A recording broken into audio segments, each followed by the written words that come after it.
Hello बच्चों. So after discussing about Fortran constants, now we will discuss about Fortran variables. Variables का मतलब as the name specifies variable, vary. इसकी value during the whole over the program vary करती है, लेकिन ये हमारी choice पे डिपेंड करता है कि वो 2-3 बार वेरी करती है या 10 बार वेरी करती है या 20 बार वेरी करती है, एक सेकंड में वेरी करती है, कितनी या 50 टाइम्स वेरी करती है. It depends upon our choice. ठीक है, तो वेरिएबल का मतलब हुआ जिसकी value during the whole over the program vary करती रहती है. इसको हम लोग ऐसा नहीं है कि ओनली अल्फ़ाबेट से डिफ़ाइन करते हैं, कैपिटल अल्फ़ाबेट्स, स्मॉल अल्फ़ाबेट्स, इनके नाम डिफ़ाइन करने के लिए डिजिट्स, स्पेशल कैरेक्टर्स, सारे के सारे सिंबल्स मेरे अलाउड होते हैं इसके अंदर. अब वेरिएबल्स के टाइप होते हैं मेरे implicit and explicit. Implicit and explicit. Implicit variables मेरे वो होते हैं जो कि विदाउट एनी डिक्लेरेशन फोर्ट्रैन उन्हें एज ए इम्प्लिसिट वेरिएबल ही ट्रीट करता है. मतलब एज ए फोर्ट्रैन उन्हें अपने आप ही बाय डिफ़ॉल्ट ट्रीट कर लेता है कि वो इंटीजर हैं या रियल हैं. इम्प्लिसिट मतलब हमें डिफ़ाइन करने की ज़रूरत नहीं पड़ती, फोर्ट्रैन ऑटोमेटिकली उन्हें एज ए रियल या एज ए इंटीजर ट्रीट कर लेगा. ठीक है, जैसे कि अगर मैं ले लूँ एक नेम ले लेती हूँ मैं, जैसे कि मेरे अल्फ़ाबेट्स जो होते हैं, अल्फ़ाबेट्स के अंदर आई से लेके आई टू एन जितने भी मेरे वेरिएबल्स के नेम स्टार्ट होंगे, जितने भी हमारे वेरिएबल्स के नेम स्टार्ट होंगे, वहाँ क्या होगा, आई से लेके एन तक वो मेरे सारे के सारे ऐसे इंटीजर वेरिएबल उसे ट्रीट किया जाएगा. और मेरे जितने भी variables not with in this range होंगे, ठीक है, जितने भी मेरे इस रेंज के बिना होंगे, मतलब कि ऑल अदर्स को Fortran as a real treat करेगा. क्या ट्रीट करेगा? एज ए रियल ट्रीट करेगा.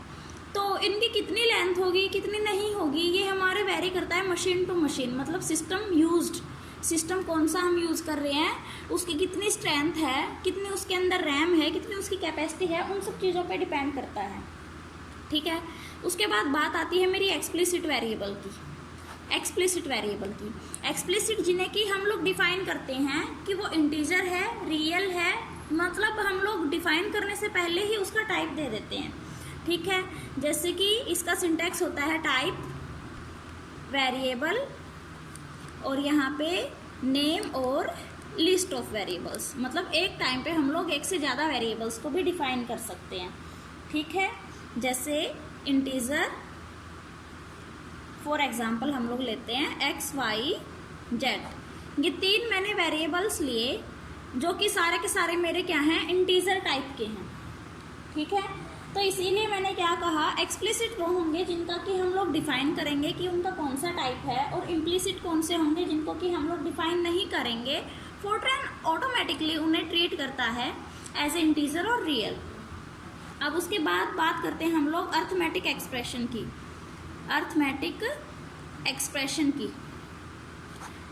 हमारे अर्थमेटिक सिंबल्स जो होते हैं उनका आप सबको पता ही है, addition, subtraction, multiplication, division, exponential. ये सारे के सारे क्या हैं मेरे अर्थमेटिक सिंबल्स. ठीक है, अर्थमेटिक ऑपरेटर्स. अभी हम लोग बात करते हैं इंटीजर अर्थमेटिक एक्सप्रेशन की बात कर रहे हैं ना, तो as we know these are arithmetic operators. तो हम लोग बात करते हैं अभी अर्थमेटिक एक्सप्रेशन के फर्दर टाइप्स की, जो कि होंगे मेरे इंटीजर एक्सप्रेशन और रियल एक्सप्रेशन. इंटीजर एक्सप्रेशन और रियल एक्सप्रेशन. मैंने जो तुम लोगों को पीडीएफ प्रोवाइड की है उसमें तो इंटीजर और रियल को अलग अलग से एक्सप्लेन किया गया है.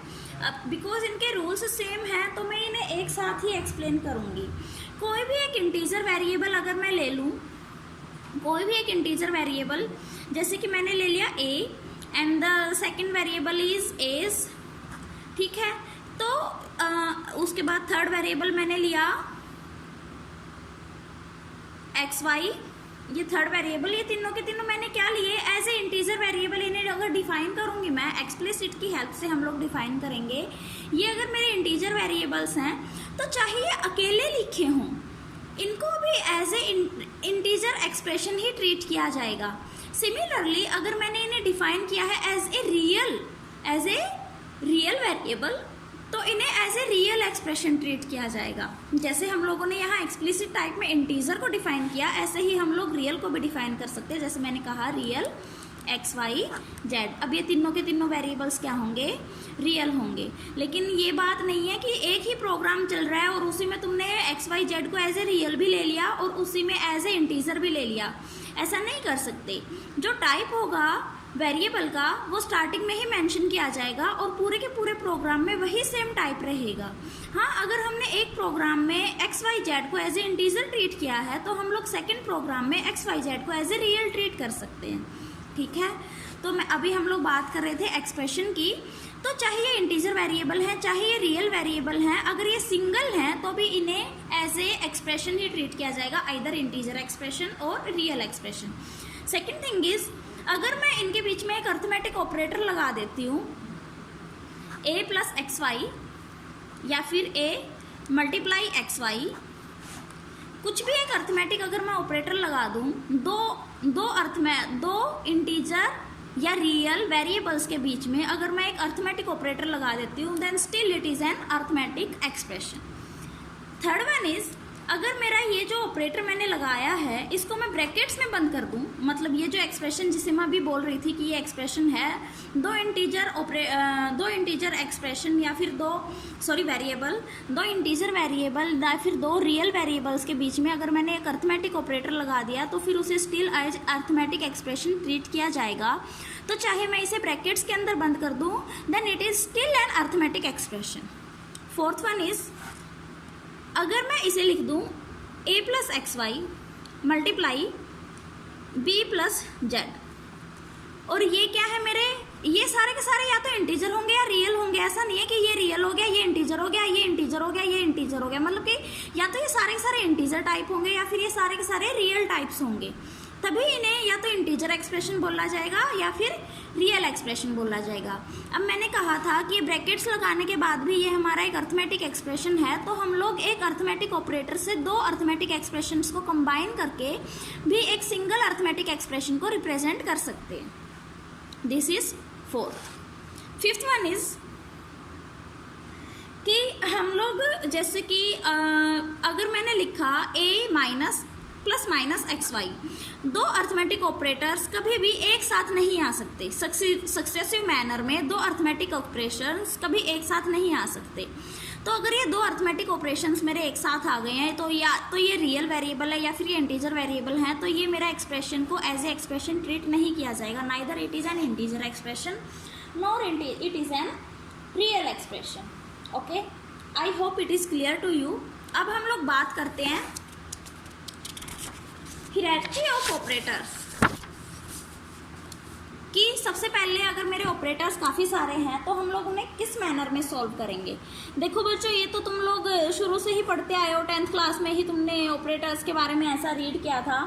तो अभी हम लोग देखते हैं, जैसे मैंने इधर लिया ऑपरेटर्स और उनको किस नंबर पे सॉल्व करना है, यहाँ दे दिया जैसे मैंने रैंक, ठीक है। तो फर्स्ट नंबर पे अगर मेरे ब्रैकेट्स हैं तो मैं उन्हें सॉल्व करूँगी। सेकंड नंबर पे अगर मेरा एक्सपोनेंशियल साइन है, मतलब कि पावर है, तो मैं उसे सॉल्व करूँगी। थर्ड नंबर पे मैं सॉल्व करूँगी आइदर मल्टीप्लिकेशन और डिवीज़न, और फोर्थ पे मैं सॉल्व करूँगी आइदर एडिशन और सब्ट्रैक्शन। सेम तुम लोगों ने पढ़ा है वही अभी मैंने रिपीट किया है। बस अभी इसके लिए रूल्स क्या हैं कि जब भी हम लोग एक एक्सपोनेंशियल को सॉल्व करते हैं तो उसे हमेशा राइट टू लेफ्ट की तरफ सॉल्व किया जाता है। किसको कहा मैंने, एक्सपोनेंट को जब भी सॉल्व करते हैं तो हमेशा राइट टू लेफ्ट की तरफ किया जाता है। अब तुम लोग कहोगे मैडम सारी चीज़ें तो हम लोग लेफ्ट से राइट करते हैं, ये राइट टू लेफ्ट कैसे जा रहे हैं। अभी देखो, अगर मैंने लिखा x एक्सपोनेंशियल 2 एक्सपोनेंशियल 4, ठीक है, इसका मतलब क्या है, x की पावर 2 है और 2 की पावर 4 है। तो तुम इसे सोल्व करते टाइम कैसे जाओगे, लेफ्ट टू राइट या right to left? Right to left ही जाओगे ना। पहले तुम इसे सोल्व करोगे इसकी पावर 4 को, फिर तुम इसको सोल्व करोगे। तो इसीलिए एक्सपोनेंट को हमेशा राइट से लेफ्ट की तरफ सोल्व किया जाता है। उसके बाद जितने भी मेरे होते हैं सिंबल्स, ये सारे के सारे जो कि मतलब मेरा एक्सप्रेशन होता है विदाउट एक्सपोनेंशियल, मतलब कि एक्सपोनेंशियल पार्ट को छोड़ के, एक्सपोनेंट को छोड़ के मेरा जितना भी एक्सप्रेशन हो गया, रिमाइंडर एक्सप्रेशन जो मेरा बचा, उसे मैं सारे के सारे को सॉल्व करती हूँ left to right. I hope it is clear to you. बहुत ईजी है, पढ़ने में भी मज़ा आ रहा होगा बिकॉज सब कुछ पहले से पढ़ा होगा। अब उसके बाद मैं बात करती हूँ फोरट्रैन की एग्जीक्यूटेबल और नॉन एग्जीक्यूटेबल स्टेटमेंट्स की। क्या कहा मैंने? Executable and non executable statements.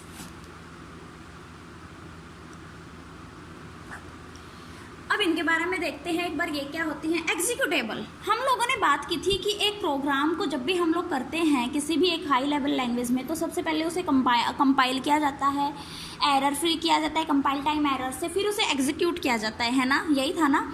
Execute करते टाइम हम लोग उसकी रन टाइम से एरर को रिमूव करते हैं और फिर उससे हमें आउटपुट मिल जाती है जो भी हमें मिलनी होती है।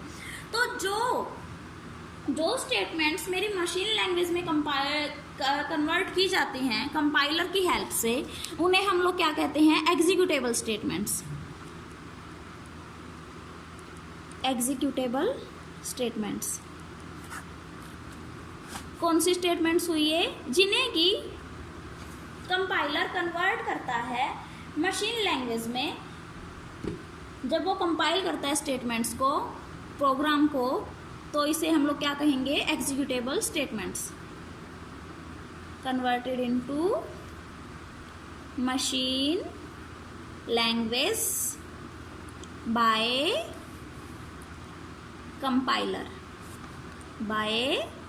कंपाइलर।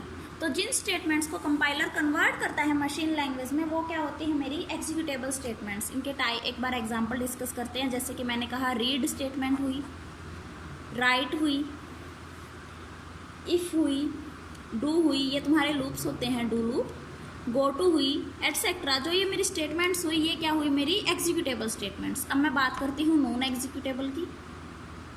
नॉन एग्जीक्यूटेबल स्टेटमेंट्स, ये मेरी वो स्टेटमेंट्स होती हैं जो कि कन्वर्ट नहीं की जाती मशीन लैंग्वेज में, जिन्हें कि कंपाइलर कन्वर्ट नहीं करता मशीन लैंग्वेज में, वो इसे इग्नोर कर देता है। ठीक है, तो इन्हें हम लोग क्या कहते हैं? Non executable statements.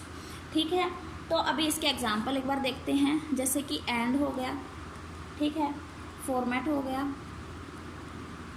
फॉर्मेट क्या होता है? किसी भी वेरिएबल को, इंटीजर को जब हम लोग डिफाइन करते हैं ना, तो इसे एक पर्टिकुलर फॉर्मेट में देते हैं। बताऊंगी, ये तुम्हें आगे आएगा। एंड हो गया, फॉर्मेट हो गया, एंड इफ हो गया। ये तुम्हारी इफ़ स्टेटमेंट जब भी हम लोग स्टार्ट करते हैं तो उसे ख़त्म करने के लिए एंड इफ़ का यूज़ किया जाता है। ठीक है, ये कुछ इसी टाइप की कुछ हो गई मेरी non executable statement. I hope it is clear to you. अगर कोई डाउट हो तो जब क्लास लगेगी हमारी तब पूछ लेना, बिकॉज डाउट्स लेने के लिए तो हम लोग क्लास लेते ही हैं। अब उसके बाद मैं बात करती हूँ फॉर्मेट स्टेटमेंट्स की। किसकी बात करती हूँ? Format statements.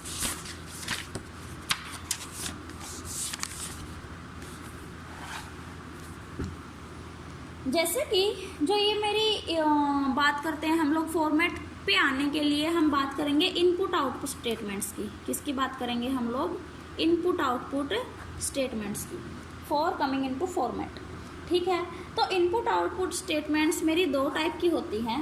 एक होती है मेरी फॉर्मेट फ्री, एक होती है मेरी फॉर्मेट फ्री, और एक होती है मेरी फॉर्मेट डायरेक्टेड। फॉर्मेट फ्री और फॉर्मेट डायरेक्टेड।